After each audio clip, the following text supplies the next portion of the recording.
long-worded rebuttal, India has accused the Canadian government's hypocrisy of adopting different yardsticks to measure or implement the rule of law and freedom of expression.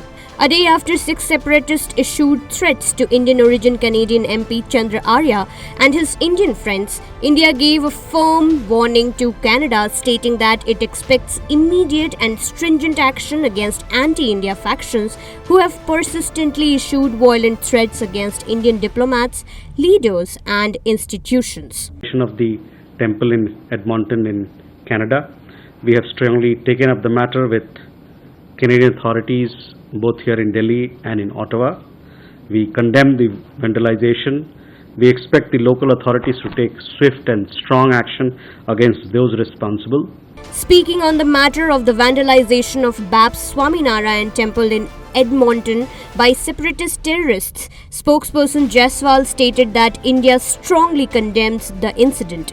It further noted that such terror attacks against temples and Hindu institutions in Canada are recurring with a purpose that is not difficult to fathom. MEA stated that the central government authorities have strongly taken up the matter with Canadian authorities and Canadian diplomats in India. Meanwhile, exposing Canada's double standards, India pointed out that the government swiftly acted against two men who made online threats against PM Justin Trudeau, however did not take similar action against pro-separatist elements making threats against Indian leaders and diplomats. When a democracy adopts different yardsticks to measure or implement the rule of law and freedom of expression, it only exposes its own double standard.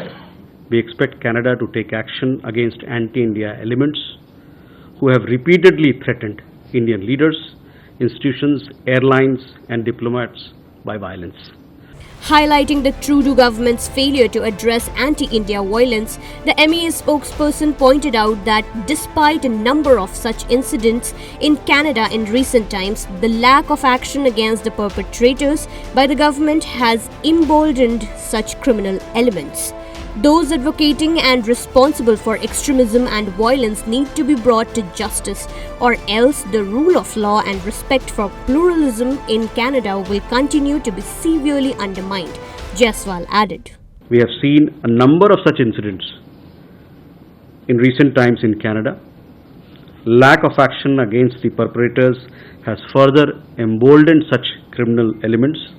Those advocating and responsible for extremism and violence need to be brought to justice, or else the rule of law and respect for pluralism in Canada will continue to be severely undermined. Consequently, Indian-origin Canadian MP Chandra Arya also criticized the rise of anti-India elements in country, stating that such separatist figures are polluting the land and are abusing the freedoms guaranteed under the Charter of Rights. Responding to the threats issued by Sikh separatist Pannun, Arya stated that the Hindus have enriched the multicultural fabric of Canada with the long history of Hindu culture and heritage. It is to be noted that the ties between India and Canada have nosedived, with New Delhi maintaining that the main issue between the two nations is Canada, providing a safe haven to pro-separatist elements that operate against India and Canadian soil with impunity.